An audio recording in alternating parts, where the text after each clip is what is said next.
মাতালের নাতি রুদি কুন্তলার সামনে সব বলে দিল মাতাল রুদি। হ্যাঁ বন্ধুরা, আমরা এমনটা দেখতে পাবো অনুরাগের ছোঁয়া ধারাবাহিকের আগামী পর্বগুলোতে। বিস্তারিত জানতে ভিডিওতে একটি লাইক দিয়ে শেষ পর্যন্ত দেখতে থাকুন।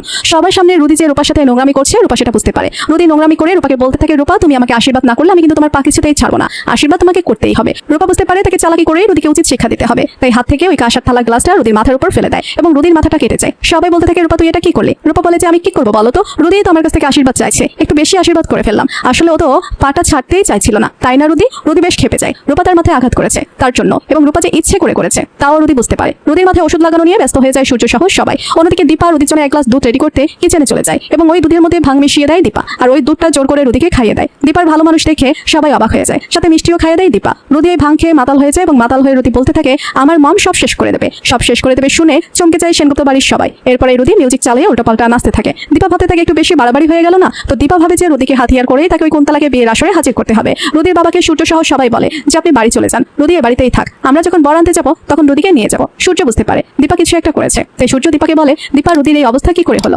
দীপা সূর্যকে বলে, আসলে ভাই ওই দইয়ের সাথে একটু ভাঙ নিয়ে এসেছিল, সেটাই আর কি রুদিকে খাইয়ে দিয়েছে। জামাই কি ভাঙ খাইয়েছে? এখন কি হবে? জামাইয়ের এমনটাই ভাবতে থাকে সূর্য যায়। এরা সবাই রুদিকে রেখে বেশ চমকে যায় কুন্তলা কুমার। তাই ছেলের কথা ভেবেই কুন্তলা কুমার বিয়ের আসরে এসে হাজির হয়। অন্যদিকে রুদির ঘুম ভাঙে ঠিকই, তবে মাতলামো ভাব কাটে না। রুদি মাতাল হয়েই থাকে, উল্টোপাল্টা বকতে থাকে, আর ওই মাতাল রুদিকে নিয়েই বিয়ের আসরে যায় দীপা। বিয়ের আসরে রুদি নিজেকে মাকে দেখে চমকে যায় এবং তার মাকে গিয়ে বলে, মম তুমি এই বিয়েতে এসেছো, কিন্তু কেন মম? তুমি এখানে এলে, এখন দাদুর কি হবে? দাদুকে কে পালাতে সাহায্য করবে? শুনে চমকে যায় দীপা সহ সবাই। কি বলছে এসব রুদি? রুদিকে থামতে বলে কুন্তলা, কিন্তু রুদি থামে না। রুদি হাসতে হাসতে বলে, আসলে আমার মম কুমারের মেয়ে, আর কুমার আমার দাদু। মম তো দাদুর হয়ে প্রতিশোধ নিচ্ছে, তবে আজ এই বিয়ে চলাকালীন আমার দাদুকে মম বাড়ি থেকে বের করে দেবে। আমার দাদু পালিয়ে যাবে, কারণ আমার মামুনি আমার শাশুড়ি মা যে করেই হোক দাদুকে ধরে ফেলবে। তার জন্যই তো আমার মম এসব কিছু করছে। কিন্তু মম তুমি বিয়েতে এলে কেন? এখন কি হবে মম? দাদু যদি ধরা পড়ে যায়? শুনেই চমকে যায় দীপা। সব চক্রান্ত রুদি নিজেই ফাঁস করে দেয়। কুন্তলা কুমারের মুখোশ নিজেই রুদি খুলে দেয়। তো বন্ধুরা, তুমি এমনটাই চাও যে কুন্তলার সব বলে দিক রুদি? তোমাদের কি মতামত জানিয়ে দাও কমেন্ট করে। পরবর্তী আপডেট সবার আগে পেতে সাবস্ক্রাইব করুন আমাদের চ্যানেলটি। ধন্যবাদ।